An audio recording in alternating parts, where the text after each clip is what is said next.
Okay, today's class is going to be on relationships and the concept of codependency and co-commitment. And we're going to talk about 12 concepts or 12 decisions which will help us to improve the quality of our love relationships. Now, most of the things we're going to be saying will be oriented towards couples, that is, man-wife or male-female relationships, but they also can be applied to all kinds of relationships to some degree. First of all, we need to understand the difference between a relationship which is based on dependence and a relationship which is based on commitment. When I am dependent on someone, I am feeling insecure or unhappy when I cannot be with them or when I cannot control them or if they are not with me. So it's a relationship in which one is dependent on the other. When I am dependent on someone, I need to control them. So immediately we get into control because I need to control whoever I am dependent upon so that I can get from them what I need to get from them. So let's look at some of the differences between codependency and co-commitment in this sheet that you have with these two columns. In codependency, we need the other's approval. We fear his or her rejection because our sense of self-worth is dependent on what the other person thinks about us. In co-commitment, we accept ourselves and the other. In codependency, we cannot feel well if the other does not feel well. In our state, we feel responsible for their reality. Whereas in co-commitment, we want the other to be well, but we can be well when he cannot or does not want to be well. So it's one thing to want the other person to be well and to try to help the other person to be well, and it's another thing not to be able to be well if the other is not. That's a dependency in the relationship. And also we don't help them. We don't help the other who is not well by not being well. We don't add to their wellness by adding our unwellness to the situation. Right? Okay. 3, we need to solve the other's problems for him when it's a dependency relationship. In the co-commitment, we help the other in any way we can, but we do not take responsibility for solving his or her problems. Because if we solve their problems, we just make them more dependent. I just finished a discussion with a woman who now her husband wants a divorce after so many years, and he feels suppressed by her, and she can't understand that why he's feeling suppressed. And when we examined it, it wasn't that she was suppressing him, but she was always solving his problems. And every time she solved his problem, this was undermining his own sense of self-worth. His suppression was because he was becoming more and more dependent. So a strong personality, we may feel that I'm doing well by solving my loved one's problem, but actually I may be doing them harm because I'm making them dependent on me, and I'm undermining their own sense of inner strength, security, and self-worth. Number 4, we cannot be happy unless the other is satisfied with us. This is different from number 2, that the other one is feeling well. Now we're looking for them being satisfied with us. One thing for them to be satisfied with life, another thing for them to be satisfied with us. In co-commitment, we want the other to be satisfied, but we can be happy even when he or she is not. We do whatever we can to make them satisfied out of our love, but we're not going to let our self-worth be dependent on whether they are satisfied or not. We have a sense of who we are. Number 5, we need to protect the other or be protected by him. So we can get in one of 2 roles here, the protector or the protectoree, the protected. Okay. In co-commitment, we have faith in our mutual ability to protect ourselves. This overprotectiveness, of course, exists much more in a parent-child relationship, but can also exist between couples. Number 6, we feel the need, we need the other in order to feel secure, worthy, or happy. Whereas in co-commitment, we feel safe, secure, and happy from within. 7, we are afraid to tell the truth because the other might be hurt or angry. In co-commitment, we communicate the truth in all cases. 8, in codependence, we lose contact with our needs and live through the other's needs. And we stop feeling our needs because we're afraid of conflicts, perhaps, which could be created if we express our needs. And so we don't express them. In co-commitment, we try to find a fair balance between our needs. Our needs, we can't live only by our needs. If we're in a relationship, we have to respect the other person's needs. But also, we cannot get lost in the relationship and ignore our own needs. Number 9, we can imagine living without the other. In co-commitment, we want to be together and enjoy each other, but we can't accept not being together, being with the other. So it's a preference and not an addiction, not an attachment. In codependency, we compete for power and self-worth. It's an antagonistic relationship. Whereas in co-commitment, we empower each other. Rather than trying to see who is right and fighting about who is right and who is wrong or who is more correct, we empower each other rather than fighting for power and self-worth. And 11, we avoid participating in the other's interests in codependency, whereas in co-commitment we participate in others' interests. We try to become involved in what the other person is interested in. Okay, look at the next page of your packet. These are some questions from a game that we have made, which is out of stock. It's called the Love Game. And there are 74 questions here which couples can answer and get to know each other more deeply. It's a nice game to play. These questions were on cards, and so you picked the card, and the card that you had one of these questions on it, and you could answer that question, and that helped people get to know each other. It's a real fun game. Okay, but move on to the third page, and we're going to discuss now the 12 conscious decisions towards a conscious love relationship. We've got those 12 decisions listed on this sheet, and then down below it says clarifying our conscious commitments, in which we have questions about each of these. We're going to go through those now so that you can understand these questions. The sample answers given here are in no way complete. You may find yourself giving totally different answers than the ones that we will be reading together now. The first conscious commitment is, I consciously commit myself to being as open and as united as possible to you, and to removing from myself anything which obstructs that unity. Now, many couples and many families live together without ever really experiencing a deep sense of oneness or unity. They live in they agreed to live superficially together, not to speak the truth, not to express their needs, not to have total unity between themselves, because that's pretty difficult.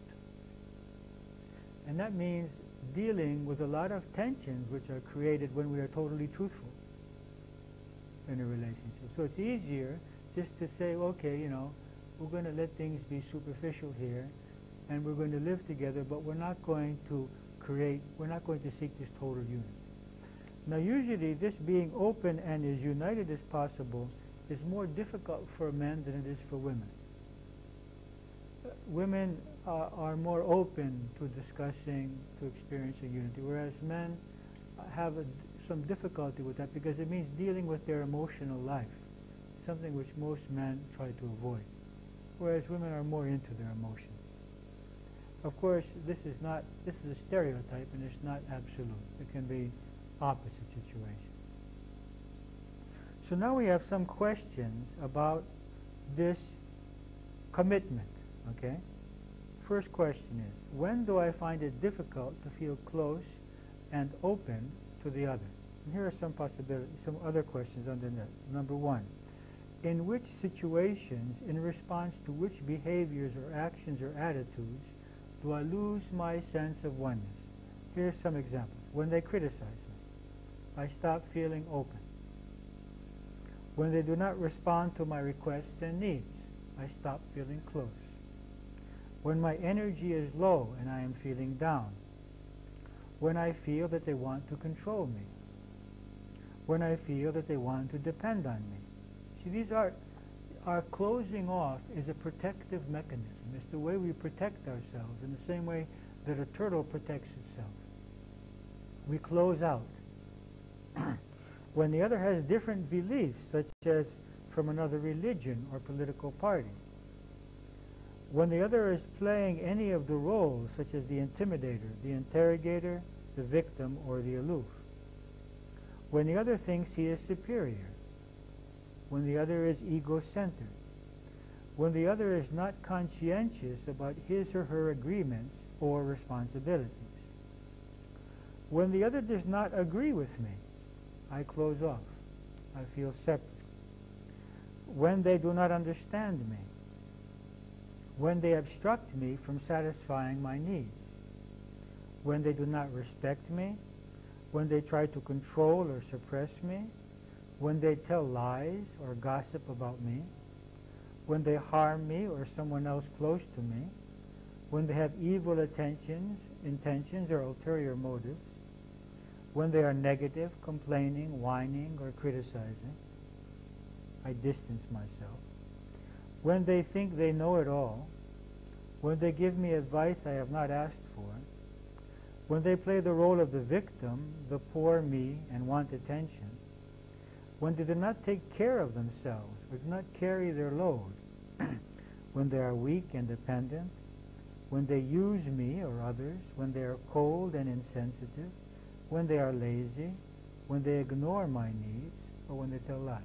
So these are some possible answers that you might answer when you're asked the question, in which situations do I close off? Do I distance myself? Do I close my heart toward this person?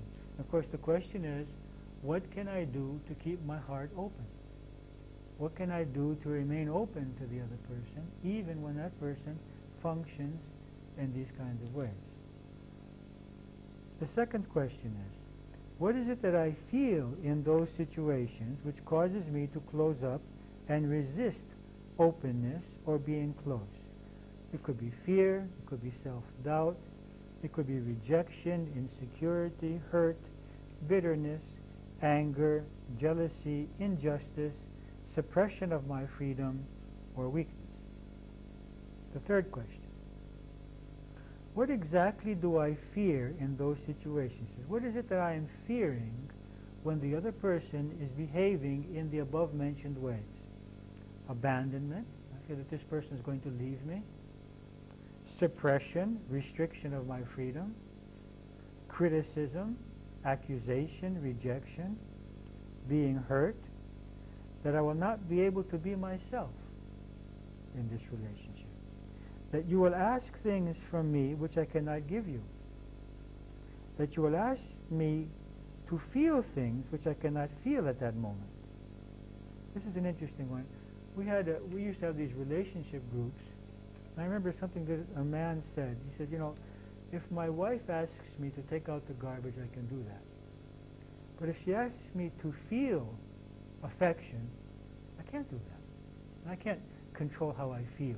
I mean, I can do things, but I can't create feelings, you see. And so here it's saying that you will ask me to feel things which I cannot feel at the particular moment. An hour from now I may feel that. But at the moment that you're feeling it, I may not feel it. And of course, some couples manage to have completely different clocks. When one is feeling it, the other is not feeling it. And when the other is feeling it. This shows a kind of dependency relationship in which something is going wrong.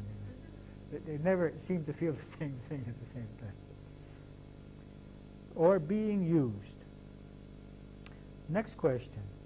When I imagine you approaching me, wanting to receive my love and affection or help, I feel. Some possible answers depending on us and who is asking. Happy that you want my love. Fear that I cannot satisfy your need. Fear if you want to get that if you get very close to me, you may not really want me. I have heard many people say this, that I'm afraid that if the other person knows me very well, he may not want me, or she may not want me. Fear that this will not last. A blockage that as a man I am not able to express my love. Suffocated by your need. Security and self-worth that there is a person who needs my love, and some combination of the above. So we could feel positive, we could feel negative when someone is approaching us wanting our love or our affection. How do I feel when you approach me wanting to criticize or accuse or reject me? Some possible answers. Fear and the need to protect myself from your criticism. Injustice, because this is unfair. Fear for my self-worth. Fear of being controlled by you. Anger towards your tendency to do this frequently. Hurt and insecurity because you do not accept me as I am. And some combination of the above. Next question. How do I feel when you approach me wanting to give me your love or your affection? So the first case was wanting me to give you my love and my affection. Now this is the person is approaching us and wanting to give us love and affection. Happy and secure because you love me. Possible. Uncomfortable because I'm not used to this. I'm afraid I will be hurt. Many people have associated being loved with being hurt, because they were hurt at some time in their life by a person who loved them, maybe because they died, maybe because they abandoned them, maybe because then they rejected them. Fear that you will ask something in return. So if I receive your love, that means I owe you something, so better not to love me, you see. These are not unnatural beliefs. I mean, these mechanisms are working in many people. So many people refuse to receive love because it obliges them. Fear that you will abandon me, that you will then abandon me. Peace that I am loved as I am, so I could feel positive, and some combination of the above. The next question. How do I feel when you approach me wanting sexual contact with me? Some possible answers. Happy because I'm attractive to you and you desire me. Happy because my sexual needs are being fulfilled. Anxiety that I may not be able to satisfy you. Repulsed because I don't feel that way at this moment. Angry because you approach me sexually but not emotionally. Hurt because I perceive that you see me as an object for your satisfaction. Affirmed that you want me, and some combination of the above. So you can see, and we can have some combination. We can be feeling mixed feelings when they approach us to give us affection, when they approach us sexually, when they approach us to give us love, whatever that may be. And so all of this is a part of understanding ourselves. You see, what we're doing here is it's not so much, it's not only improving a relationship, but there's self-knowledge here. I'm learning about myself as I am observing my own reactions to this person approaching me or to my relationship with this person. Number 5, when I think of our being together forever, I feel. Some possible answers. Security and peace that I am safe because we will face life together. Happy because we will be able to enjoy each other continuously. Fear that I will be suppressed and bored. A feeling of being trapped and unhappy. So there's all kinds of reactions towards the idea of being together forever. My greatest internal obstacle towards feeling close to you in certain situations is some possible answers. I feel being hurt by you. I feel that you will limit my freedom. I fear that you will leave me. I fear that I do not deserve being so happy. Something bad will eventually happen. This is not uncommon belief. I am angry at you, or I have a bad prototype for relationships from my childhood years. So I really don't have in my mind the vision of a positive relationship. And this is my main obstacle towards being open to you. Because my vision is divorce, fighting, people living together without communicating, all kinds of things that we could have experienced. My family programming about close relationships is, one, that one competes with the other in these relationships. It's a competitive relationship. That there is no real communication. That someone will be hurt or abused. That no one will listen to my needs. That one will cheat on the other. If we have seen any of this in our childhood years, we can say that this is my childhood programming. This is my family programming about relationships. That a conscious love relationship and a family are the basis of happiness. This is the purpose of our lives. So there can be negative, there can be positive. Fears which prevent me from feeling even more open and close to you are that you will ask from me more than I can give. That I will not be able to be myself in this relationship. That if you really get to know me, you will not want me any longer. All kinds. Don't be limited by these answers, okay? But there is a lot of truth in these answers, and I think you might find yourselves in many of these answers. H. Things which I need from you in order to feel more open and closer to you are: I need you to accept and love me as I am, to not criticize me, to understand and love me even when I am not in a good mood, to verify your love for me in various spontaneous ways, to be affectionate with me.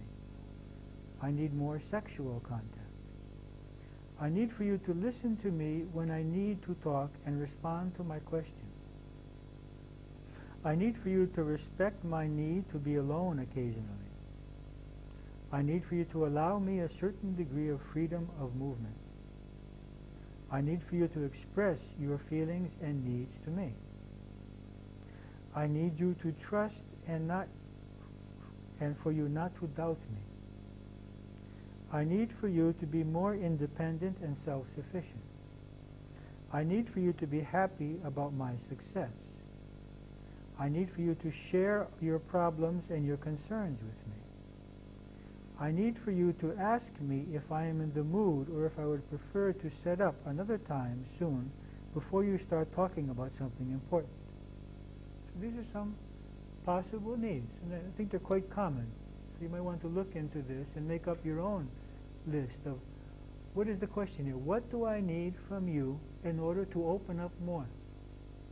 To be more honest, to be more clear, to be closer to you, to be more supporting of you. See? What do I need from the other person? Things which I can do in order to be more open and closer to you are, now what can I do myself? I can overcome my fear of being abandoned. I can learn to accept and love myself as I am. I can develop inner security and self-confidence. I can realize that freedom is an internal state and not an external situation. That is, many relationships are stressed by one person's or the other person's fear of losing freedom. And each person interprets that freedom in a different way. For example, one says, I'm free if I can have other relationships. The other one says, I'm free if I can buy clothing. The other one says, I'm free if I can eat chocolates. The other one, I'm free if I can smoke. These are all external manifestations. They have nothing to do with real freedom. Freedom is an internal state. Freedom to be happy, whatever is happening. Freedom to feel love, whatever is happening. Freedom to feel secure, whatever is happening. Freedom to feel free, whatever is happening. You see, so I need to understand that freedom is an internal state. 5. I can learn to accept criticism and use it for my personal growth. You might want to check off any of these which have to do with you as we go through this. I can learn to say no when I do not want to do something.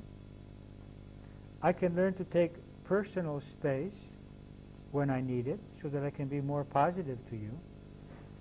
I can learn to listen to your needs and try to support you in them.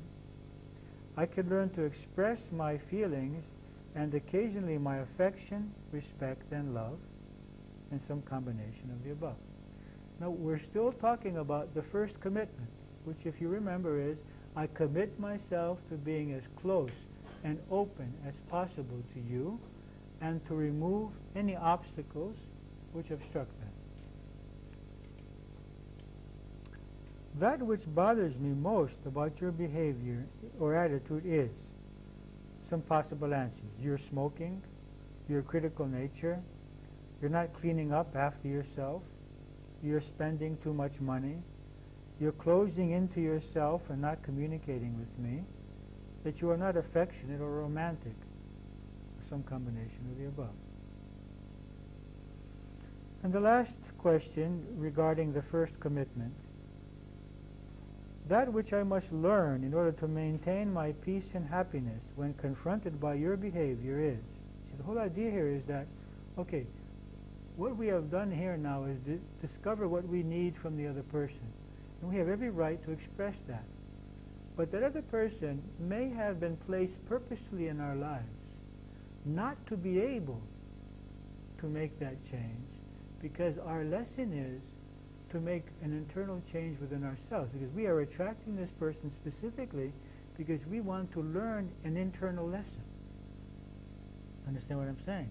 So this person is obstructed by our own need to learn this lesson from changing. When we learn this lesson, they may change. So what can I do in myself in order to be happy and feel close and loving to this person regardless of this person's behavior? That my security and self-worth are within me and do not depend on your presence, behavior, or opinions. Another thing I need to do is to develop my relationship with God. Another thing I need to do is to learn to love and to accept you exactly as you are. And to do that, of course, I need to learn to love and accept myself as I am. To remember at every moment that life gives me exactly what I need in order to learn my next lesson in life and continue my evolution. You are exactly what I need. Now, if a couple is not married, they have the right to say, well, you know, you're not exactly what I need. But once the commitment is made, then this is exactly what I need. And if it's a child, we can't say you're not exactly what I need. And if it's a parent, we can't say you're not exactly what I need. There are some relationships which are karmic. Parents, children, and spouse, once we have made the choice, are exactly what we need. And to remember that you are my teacher on the evolutionary path. We go on now to the second of the 12 commitments. I consciously commit myself to participating fully in my personal development and spiritual evolution. You see, what we need to understand here is that the relationship is not an end. It is not a goal or a purpose. The relationship is a means towards a purpose. And the purpose is our evolutionary process. The relationship exists as for the same reason that everything else exists on the planet. Everything on the planet exists to offer the soul opportunities for spiritual growth and for self-realization. Okay? So we must see the relationship as a means of growth, and we must never let the relationship be an obstacle to our growth. It must enhance our growth process. Now, we can't say, I've had some people come and say, well, I'm divorcing my husband because he doesn't believe in the spiritual path that I am, and I found this guy in a class who believes exactly what I believe. There is absolutely no guarantee. Of course, this is wrong, to leave someone simply because they don't believe what we believe. But secondly, even if we say that it's not wrong, okay, and we say that this hypothesis that I'm going to grow more quickly because I'm going to be with someone who agrees with me is totally wrong. I will grow much more by being with someone who doesn't agree with me. Then I will be tested. Then my security, my self-worth, and all of these feelings will be tested. You see? So it's a misunderstanding that the other person is obstructing my spiritual process. The only being that can obstruct my spiritual process is me. I'm the only person that can obstruct. My obstacles towards being more committed and steadfast in my decisions for self-growth are laziness. I feel suppressed when I keep a discipline. I get the feeling that I'm wasting my time, or that it is egotistical to spend time on myself. I fear what others will say if they see me employing techniques for my self-improvement. I have too many other needs and desires which occupy my time. I do not want to leave the others alone and go and employ my techniques. I have many habits which occupy my time and energy. I have doubts whether it is worth it. Okay? So you might look to see if you have any of these obstacles or some other obstacles which prevent you from allocating enough time and energy daily for your spiritual process. B. I would like to employ the following in order to proceed in my evolution. So you think, what do you want to do? What would you like to do this week to attend more to your growth process? Is it a proper diet? Is it daily exercise, breathing techniques, relaxation techniques, prayer, meditation, stopping smoking, avoiding gossiping or too much talking, getting free from some fear or from jealousy, helping the poor? Think of what you might like to do. Now we go on to the third commitment. You know, you could replace the word commitment with choice. You could say, I consciously commit myself, or I consciously choose to tell the truth, to all the truth in every situation. Or I consciously commit myself to telling all the truth in every situation. You can, if the word choose is lighter for you than commit, in Greek it's totally, desmevome is not a nice word. So commit or choose, okay? Which truths, perceptions, actions, emotions, needs, or desires do I feel difficult to express freely? First of all, so as not to hurt or worry the other. First of all, that I do not agree with everything that he does, that I have not always told him the truth. I remember one woman who came to me after 17 years of marriage and said, you know something? I have not told my second husband that I had children from a previous marriage. She's been hiding her children for 17 years from that. And I said, how can I tell him now? After 17 years. She was really in a bind. How is she going to, okay? Because she thought, well, if I told him I have children now, he may not want to marry me. Okay, so then she got married. Well, if I tell him now, he's going to think I trapped him. And then after a year, if I tell him now, he's going to tell him I was lying to him. And so she could never tell him. Difficult situation. C, that he is more ill than he thinks. Many people do this, so we don't tell the other people how ill they are. That the other person are gossiping about him and do not think well of him. These are some possible things which we may not tell the other person so as not to hurt him. Okay? What are some truths or perceptions which we do not tell in order to avoid conflict? That I do not agree with what he is doing. That I do not want to do what he wants me to do. Okay? So I avoid saying I don't want to do this, or I do not agree, so as to avoid conflict. What might I avoid saying out of shame? That I have not been faithful in our relationship, that I have sexual fantasies, that I'm afraid to be alone, that I'm angry about something, that I've made a mistake. These are all kinds of possibilities. What do I avoid expressing out of fear? That I have done something which the other does not approve of, that I have made a mistake.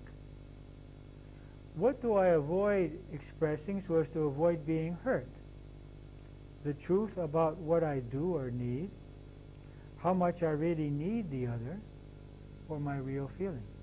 Because, there is this belief that if I expose to the other person how much I need them, how much I love them, then they will use that. And then I will be in a vulnerable position. This is a very common belief. More so of men than of women. What do I avoid saying or expressing so as to preserve my self-worth? Any mistakes or weaknesses which I may have, anything which I may have done which might not be accepted by the other. So I avoid telling the other because I don't want to be rejected. What might I avoid saying out of pride, out of the ego? How much I admire the other, that the other is actually right and I am wrong. To ask forgiveness when I feel the need. To admit weaknesses or fears. This would be in a situation in which, out of pride, I refuse to say, I am wrong, or I am sorry. You see? What is it, though, that I would avoid saying out of competitiveness or antagonism? It would be the same as the previous answers. Also, we don't only not express negative things. We also tend to avoid expressing positive things. For example, positive emotions and thoughts which I find difficult to express freely to you are that I love you, that I respect and admire you, that you do many things very well, that I am grateful for all that you give me, that I want you to be happy, that you make me happy. So many people get into this competitiveness and don't express these things which are true. This is part of the truth, When I'm not expressing my positive feelings, I am not being truthful.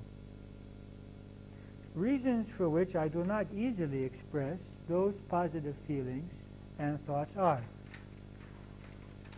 for a man, it is not manly. It might go to your head and you might start thinking you are superior. You might use this against me in a future argument. This I hear it very frequently. If I tell him this, he will use it in the future argument. I have not ever learned how to do this. I have not learned how to say positive things to people. It didn't happen in my house. Okay? I am occupied with my problems. I feel competitive with you and thus want to be on top. I try to show you how I feel with my actions, not with my words. Many men try to do this.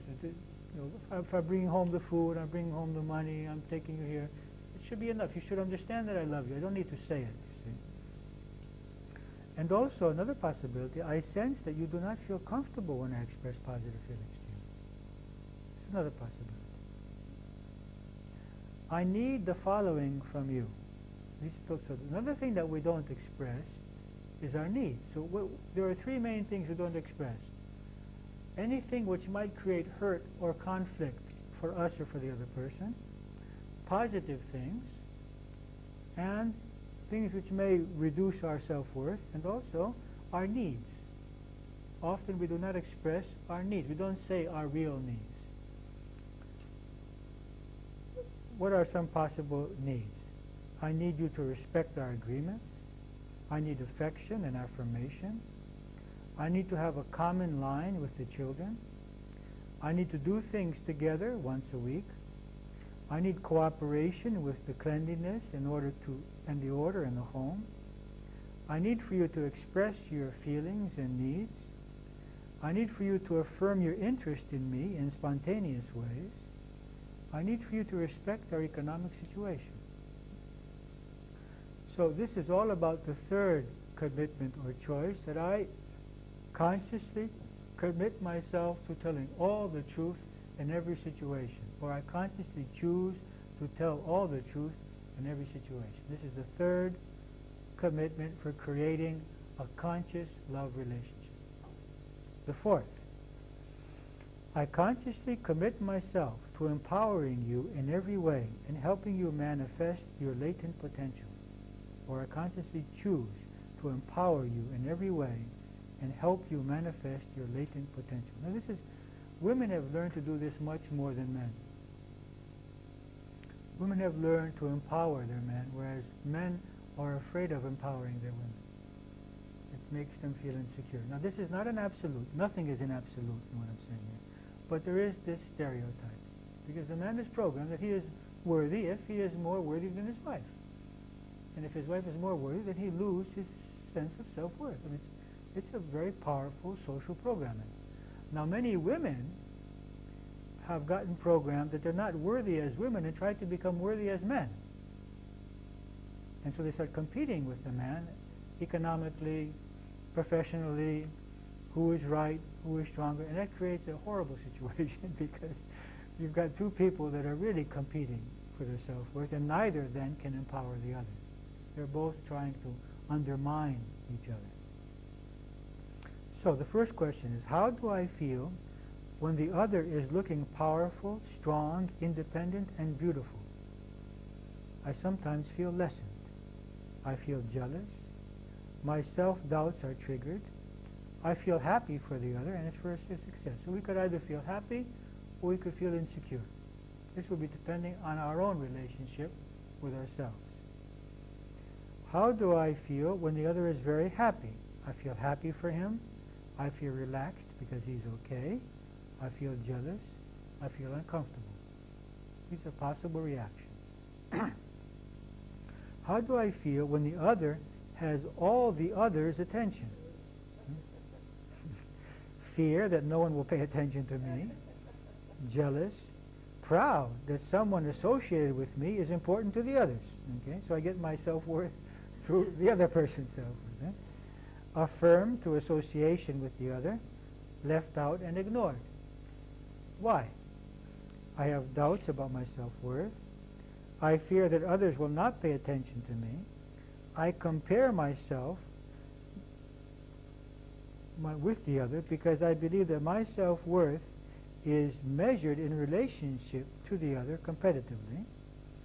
If the other is worthy or better than I am not, I also believe that my self-worth is dependent on who I am with, and that if I am, and that you are worthy, then I am too.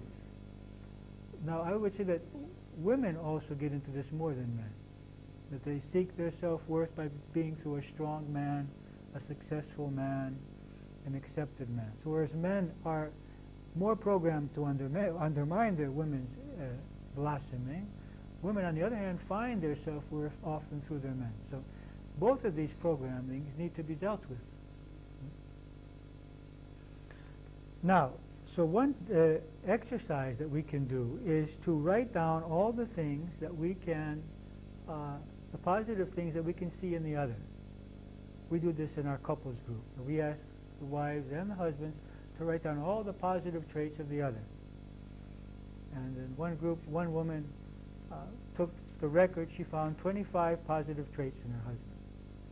And he found 15 in her also. So they were able to see each other's positive traits. So here are some examples. You are honest, you are caring, you are conscientious, capable with your hands, a good father or a good mother, responsible, talented, intelligent, moral, sincere, fun to be with, creative, resourceful, dedicated to what you do, considerate of others' needs and feelings. And you could ask, you make many different things, which a good cook, a good artist, whatever it may be.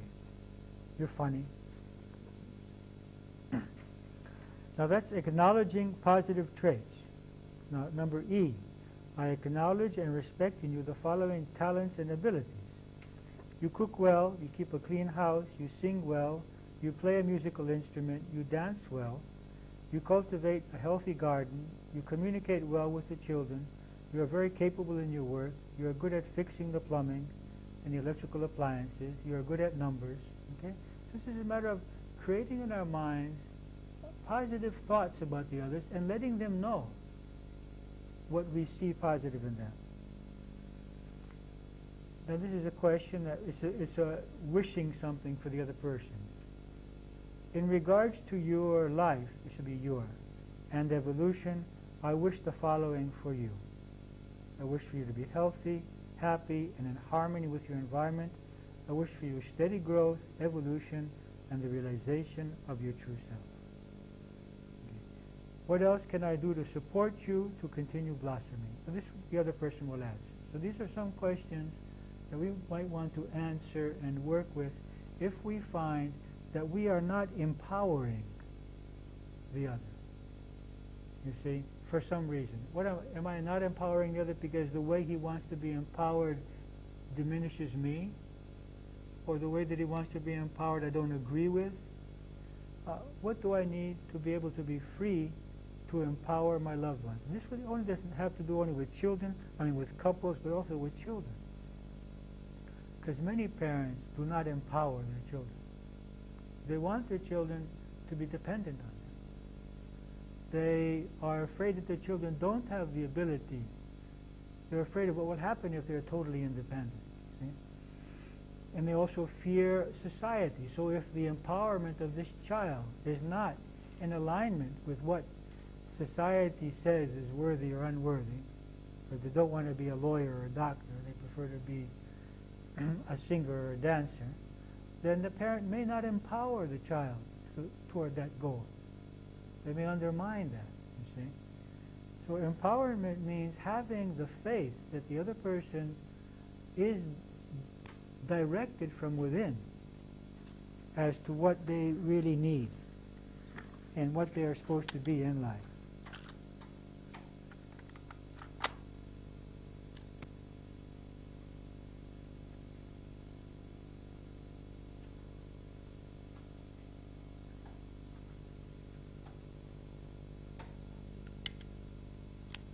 So we want to investigate any factors in ourselves which obstruct us from empowering our loved ones in the way that they need to be empowered.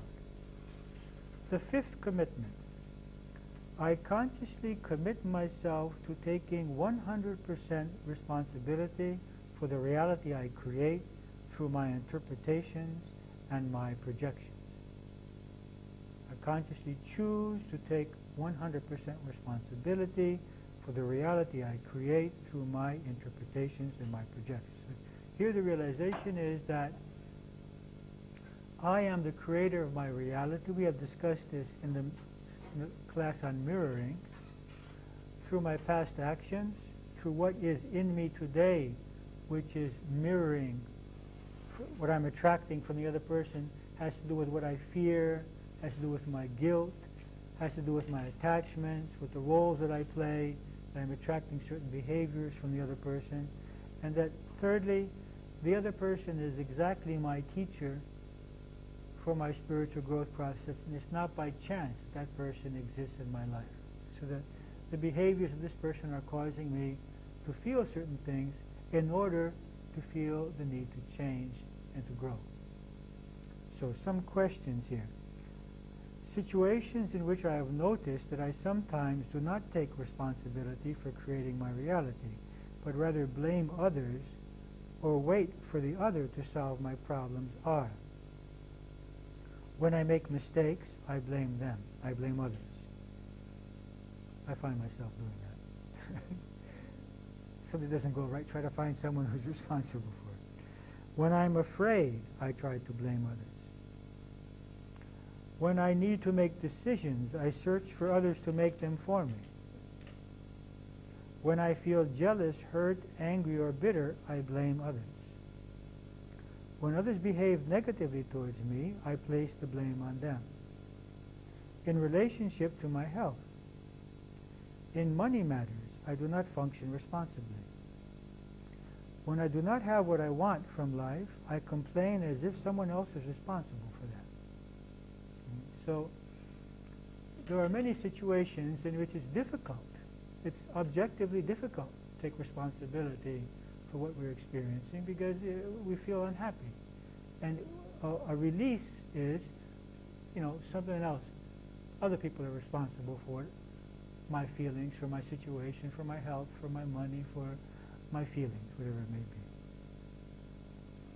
And then the question which we can ask our loved ones is, help me to see in which other situations or in relationship to which matters I might not be taking responsibility for my reality. We can ask this question. Now, if you have a spouse or a child or a parent with whom you want to improve your relationship and they are open to such kind of work, you can go through this questionnaire with them and answer these questions for yourselves. And that can be a very beautiful experience, a very enlightening experience. The sixth commitment. I consciously commit myself to being happy together in this relationship. I consciously choose to be happy together in this relationship. This is very important. First of all, I must say that these first six commitments, I neglected to say, are taken from the work of Gay and Catherine Hendricks, who are doing work on body-centered psychology and work on relationships. And they have discovered, as also I have discovered here through this same experience, that people are not always comfortable with happiness. And that they often seek to undermine happiness because it's an unfamiliar state. First of all, many people believe they don't deserve to be happy. Secondly, there is this belief that if you say you're too happy, something bad is going to happen. So you have to hit wood, so that nothing bad happens, as if the evil eye is going to get you because you're happy.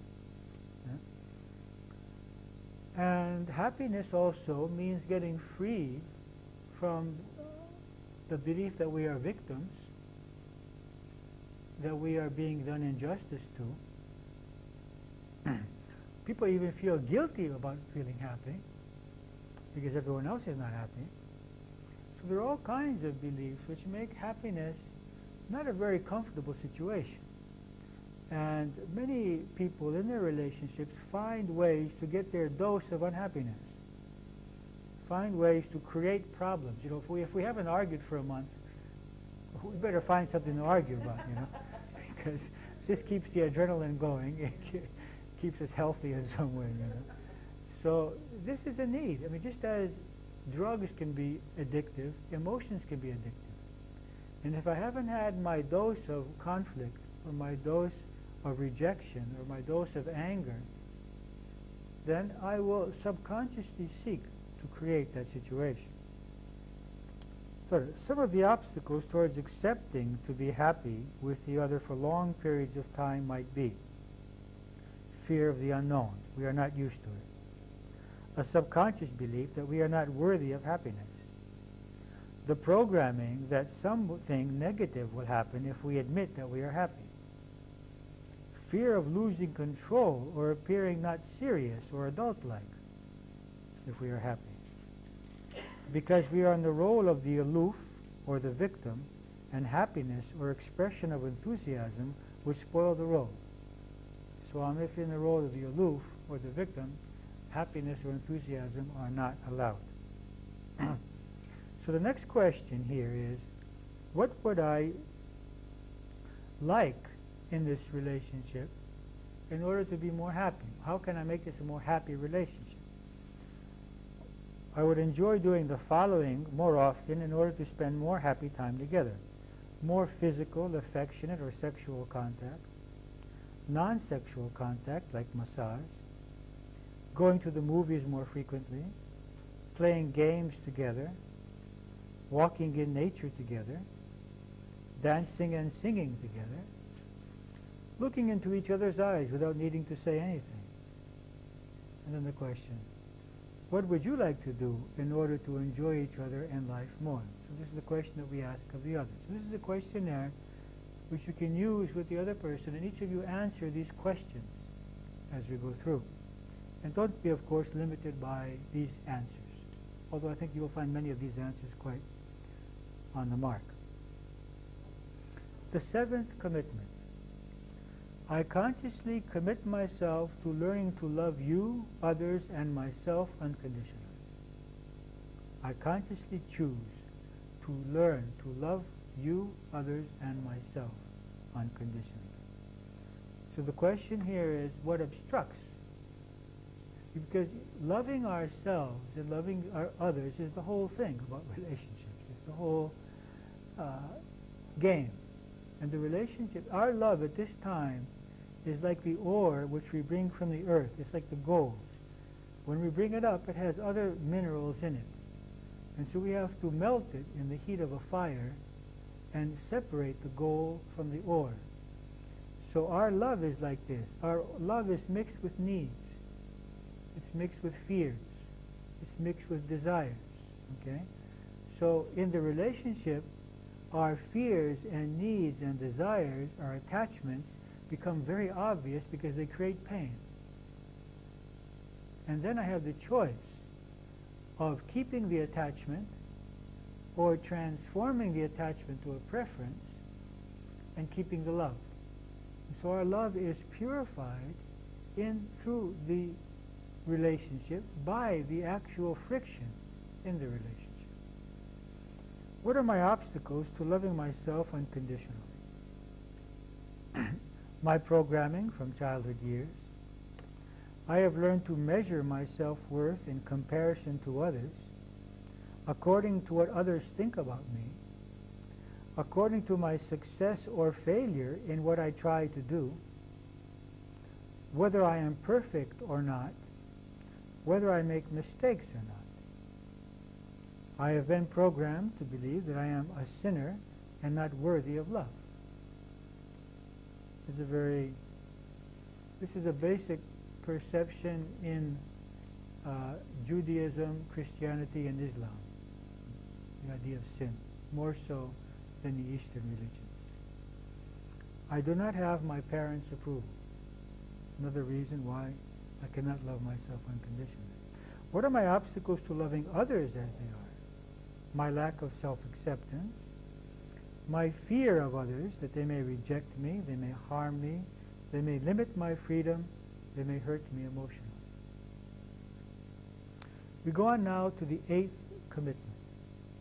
I consciously commit myself to openly share with you my feelings and needs without complaining, criticizing, threatening, or blaming you, and to be able, on the other hand, to listen to your emotions and needs without taking them personally.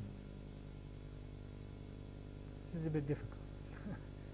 I consciously choose, to openly share with you my feelings and needs without complaining, criticizing, threatening, or blaming you, and also to be able to listen to your emotions and needs without taking them personally. You have a list of unpleasant emotions. We won't read that now. A list of pleasant emotions. We give you that because many of us can't seem to find what emotions we are having at some time. This list may help you. Which emotions do I find most easy to express? Well, depending on the person, it could be discontent or bitterness, anger, hurt, or self-pity, or perhaps love or caring. It depends on the person. Which emotions do I find most difficult to express? It could be fear, it could be anger, it could be sexual needs, it could be hurt. So you might want to ask this question: which emotions do I find difficult to express? What are the emotions I find easy to accept in my partner, or child, or parent? Fear, maybe someone feels comfortable with the other person's fear. Love, admiration. Which emotions do I find difficult to accept in my partner or other? Anger, rejection, self-pity, sexuality, fear, bitterness, joy. And try to answer these questions for yourselves. Huh? Do I feel that I express some emotions differently when in the presence of my partner or other? How? Some answers. I express joy more easily when my partner is not there. I don't know if any of you have this too. I am more antagonistic when he or she is there. I express my bitterness more easily when he or she is not there. So this could be any possibilities. Just see, if you find yourselves expressing yourselves differently emotionally when you are with or when you are without a close loved one. We're not talking here only about spouse, but also about children, parents, even siblings. Okay? I have noticed that the following of my emotional reactions are similar to those which I observed in others in my childhood years. As I find that I am still locked into whatever I feared, rejected, haven't forgiven from those years, that they are still in my life. So it's what I have feared, what I have rejected, what I have not forgiven. We bind ourselves to emotional situations which we fear, which we reject, and which we have not forgiven. The ninth, conscious commitment. I consciously commit myself to being self-sufficient and whole unto myself, so that I can be with you because I love you and not because I need you. I consciously choose to be self-sufficient and whole unto myself, so that I can be with you because I love you and not because I need you. This may seem the total opposite of everything that we have learned about love. And it's also something we very much fear in our loved ones, that they become self-sufficient. But they don't, because we feel safe when they need us. Because then we feel, okay, if they don't miss us, if they don't need us, then there's every possibility they may leave us, you see. So we rather they be with us because they need us than because they love us. You see, we don't like self-sufficiency, but we also are afraid to be self-sufficient ourselves.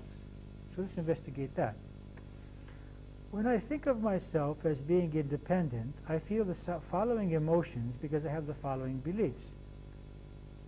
I feel alone and fearful because I believe that I am not safe if I am alone. Fear that I will not be able to cope with the responsibilities because I believe that I am not capable of coping with life alone. Fear that if I do not need the other, he will not pay attention to me. Many people create needs and illnesses and problems in order to capture and to bind the other person's attention. This is a very common thing. That is, by not being well, and they're very afraid of getting well, because if they ever get well, their belief is that this person will stop paying attention to me. Fear that I may not be accepted in our social circles if I am alone. Another possibility, I feel free and happy because there will be no one to limit my freedom. B.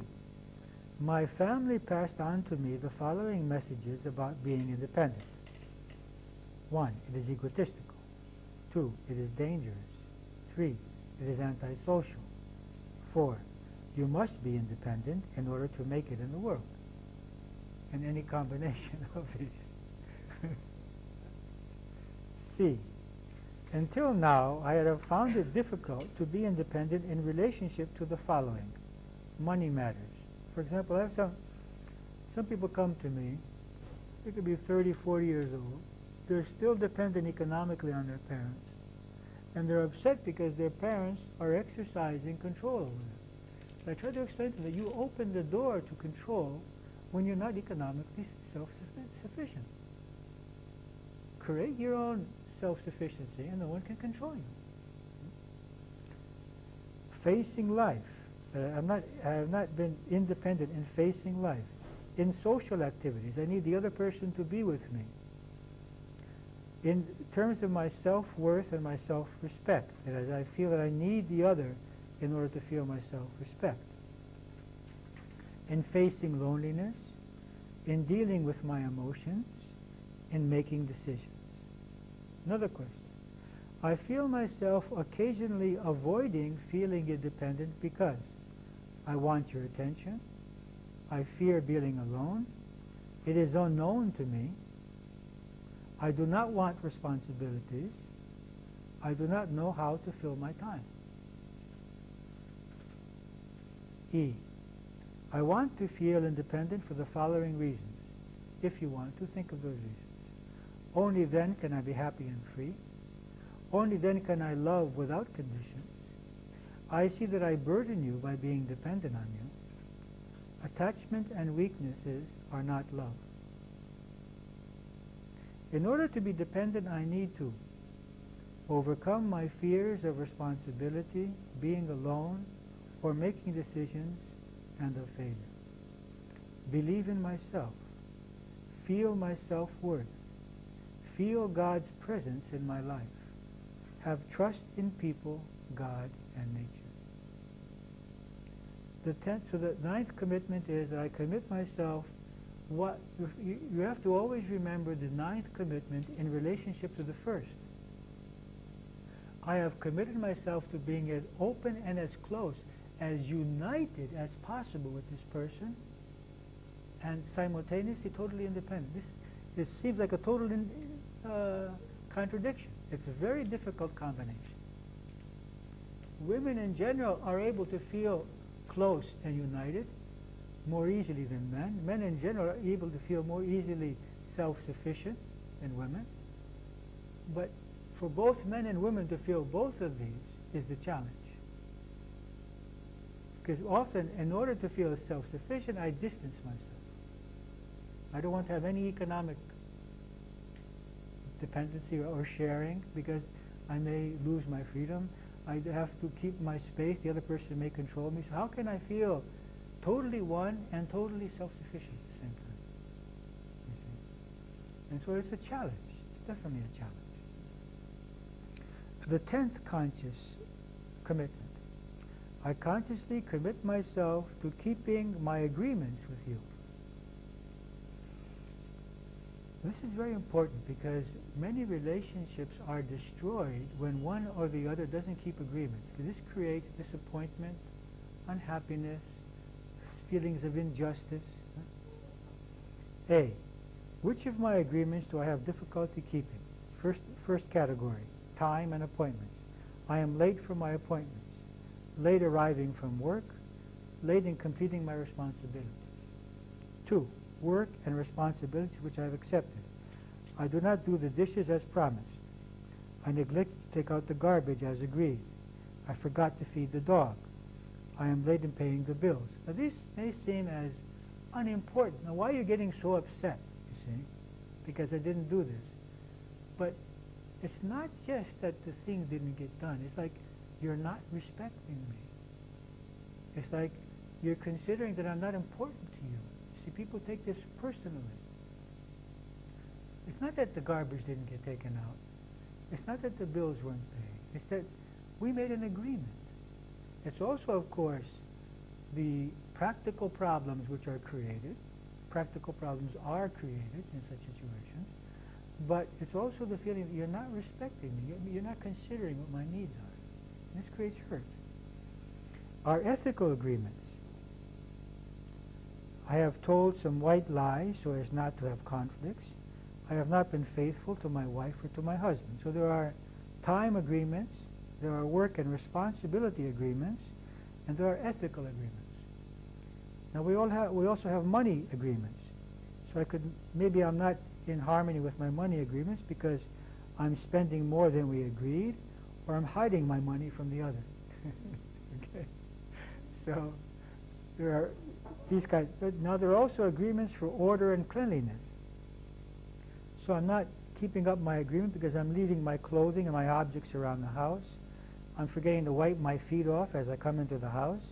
I neglect to do my share of cleaning. Okay. Now, what's interesting is, why would someone not keep an agreement? Because obviously we all want other people to keep their agreements with us, isn't it? So why would I do to someone, something I would not like them to do to me? Let's investigate some possibilities here. So our next question is, what are the inner factors which prevent me from keeping my agreements as much as I would like to? 1, laziness. Now, of course, behind laziness, could be many other things, but there could be a lack of energy. 2, I feel suppressed when I have to do things. 3, When I have negative feelings towards the other, I do not want to keep our agreements as a form of punishment towards him or her. 4. When the other pressures me, I react by not keeping our agreements. 5. When we are having a fight about who is right and who is wrong, I neglect my agreements purposely as a war tactic. 6. When I have been pressured to make an agreement I really do not want to do, I do not keep it. That is, what I should have done was said no. The most frustrating thing in the world is the person who says yes and doesn't do it. I mean, I would much prefer, this is my problem anyway, everyone says yes to me because they're afraid to say no, and then they don't do it. I would much prefer that they would say, this is the masturi, the contractors, whether it's a plumber or an electrician or anything in Greece, this is the main reality. Yes, I'm going to come, and they don't come. I'm going to do it, and don't do it. So, one reason why we don't keep our agreements is that we didn't want to agree to do it in the first place, but we didn't have the guts to say no. And 7, when my other needs come in conflict with our agreement. This is also a very powerful thing. So if I made an agreement, but I have a need to sleep, or I need to go out, or I need to do something else, then I may not be conscientious. C. Which beliefs or emotions obstruct my keeping my agreements? 1. That I am not free to do what I want when I am bound by agreements. 2. That they are not important to me. 3. That the other wants to limit me, to control me. 4. No one else keeps them, so why should I keep them? 5. That this is not a big thing if we do not keep them. No problem. D. What do I plan to do from now on in order to be more responsible in keeping my agreements? 1. Remember that freedom is being free to keep my agreements. Not freedom from agreements, freedom to keep my agreements. Or being free not to make agreements which I do not want to keep. So we have to make a choice. I either say, look, I don't want this agreement. I don't like it. It doesn't suit my needs. Or keep it, one of the two. But not have them and not keep them. 2, that I love the other and I do not want to hurt or worry him or her. This is something, if I have it in my mind, it's easier to keep the agreement. 2, that I would not like the other to ignore agreements which are important to me. So if we keep these in mind, this will help us to keep our agreements. So the 10th commitment is that I commit myself to keeping agreements. And we have agreements about time, we have agreements about work, ethical agreements, money agreements, order and cleanliness agreements. So you might want to look at these agreements that we have, okay? The 11th conscious commitment. I consciously commit myself to learning to communicate effectively. Now this is a whole other class, effective communication, which is comprised of learning to make I messages, that is learning to express our needs without criticizing the other or blaming the other. And secondly, learning to do active listening, that is learning to listen to the other person when they have a problem, rather than to tell them what to do or to criticize them. Okay? So we won't get into that now, but I consciously commit myself to learning to communicate effectively. And 12, I consciously commit myself to cultivating my relationship with God. I consciously choose to cultivate my relationship with God. This is essential because our relationship with the other person is in essence a relationship with God. It's a relationship with an aspect of the divine. And we are trying to get perfect love and perfect behavior from a being who is in a state of evolution. It's not going to happen. And also we're trying to attract a perfect person when we're not a perfect person. We can only attract what we are. Okay? So the whole question here is, how can I find the inner strength, the inner peace, in order to be able to maintain my love and openness in the relationship?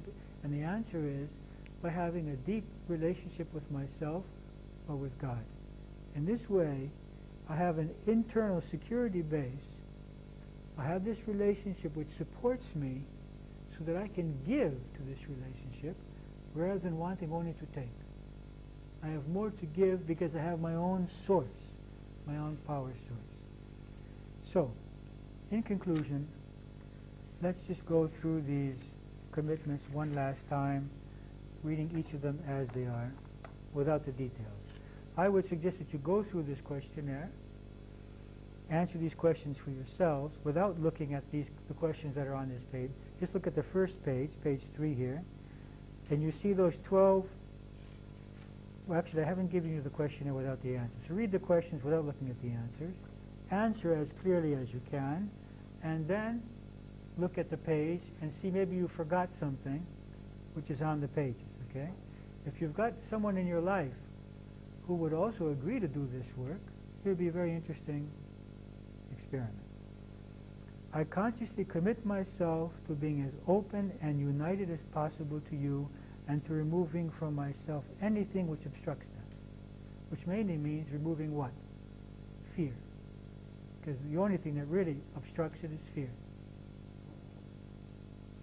Secondly, I consciously commit myself to participating fully in my personal development and spiritual evolution. That I am in this relationship not just for the relationship, but to grow also. 3, I consciously commit myself to telling all the truth in every situation.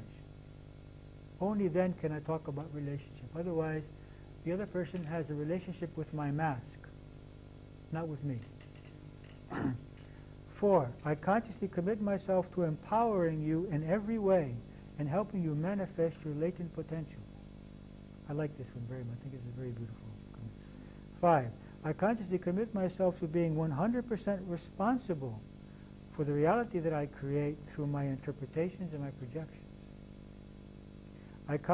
Number 6, I consciously commit myself to being happy together in this relationship. 7, I consciously commit myself to learning to love you, others, and myself unconditionally. 8, I consciously commit myself to openly share with you my feelings and needs without complaining, criticizing, threatening, or blaming you, and also to being able to listen to your emotions and needs without taking them personally. 9, I consciously commit myself to being self-sufficient and whole unto myself, so that I can be with you because I love you and not because I need you. 10, I consciously commit myself to keeping my agreements with you. 11, I consciously commit myself to learn to communicate effectively. And 12, I consciously commit myself to cultivating my relationship with God.